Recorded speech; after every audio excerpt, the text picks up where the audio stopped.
So President Lee Jae Myung this week unveiled his picks for key cabinet posts. For more on how this will determine the country's policies, we're joined by Professor Song Se-ryun, Professor of Law at Kyung Hee University. Professor Song, thanks for joining us this morning. Happy to be here. So President Lee has now nominated cabinet ministers, including foreign and defense ministers. What's notable was that he also named the first civilian defense minister in decades. So how are these appointments expected to shape the country's policy? Well, I think it has a pretty strong or clear signaling effect. He's making lawmakers fill the spots where a reform is necessary, having a close person to carry it out. But things like innovations and the AI strategies, those he's making appointments in a private sector, which is a pretty bold move. And I think that there is a pretty big signal in the foreign affairs issue. Is putting an expert on it, and there's a signal that the North Korea relation will be more nuanced and maybe more friendly. So taken together, he's not putting all the lawmakers into the post, but in places where reform is necessary, where new blood is necessary, where more stability is necessary, I think he's making a pick pretty apparent. Right, and we saw President Lee appoint the constitutional chief and the commissioner of the National Tax Service yesterday, but we are still waiting for the president to appoint several other key posts, including the justice minister and the finance minister.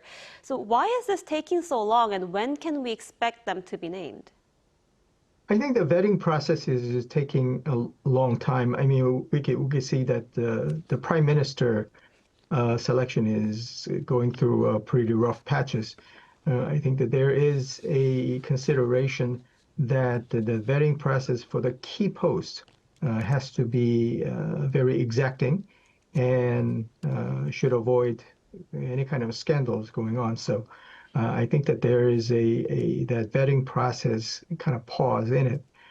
But I think it shouldn't take that long. I mean, this government came in without the transition period. So to get the ball rolling, he needs a key person in the place. So I don't think it'll take that long, but it's understandable. The vetting process is taking a little bit longer time than other posts.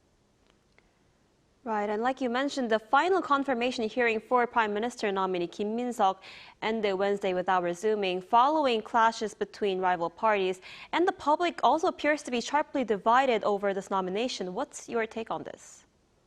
Well, Mr. Kim Min-seok is a political figure.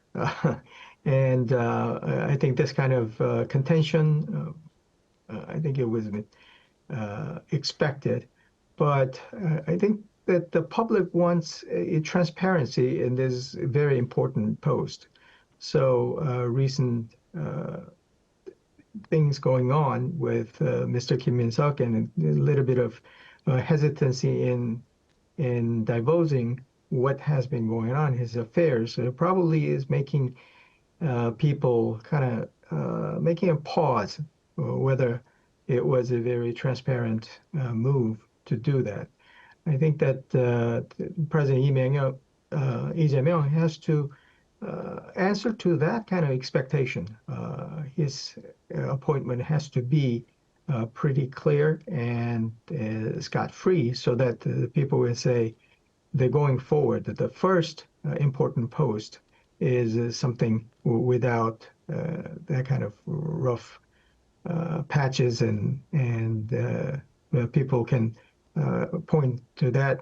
The blame has to be not on the appointment process, but maybe with other posts. But this one is very important post. So I think that what happens to Mr. Kim Min-seok and how it comes out to be, I think it's going to be a very important barometer for the appointments going forward.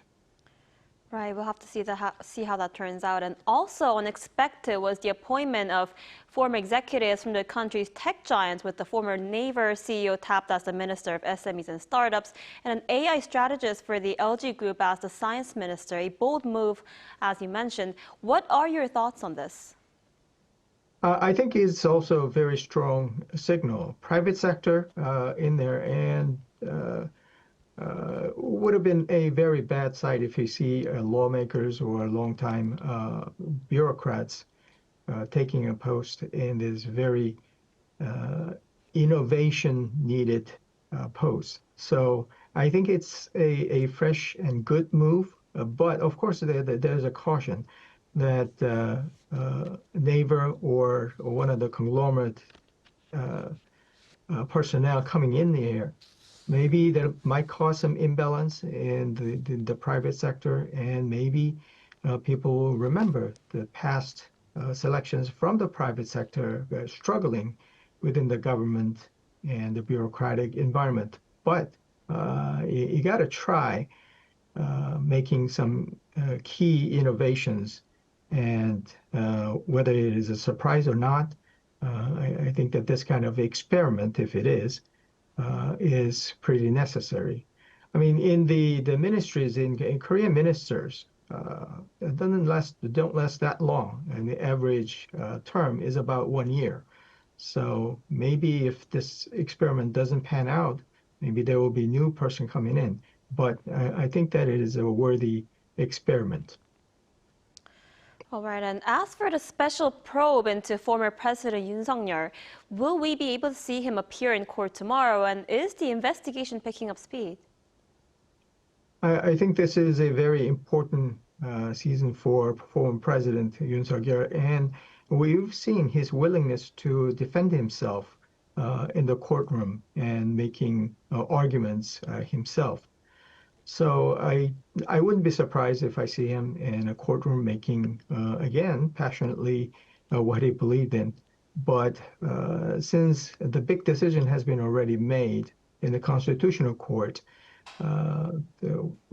whether it will be effective or not is something that people would say he's got to pay his due. I think that's the kind of a moray of the Korean sentiments.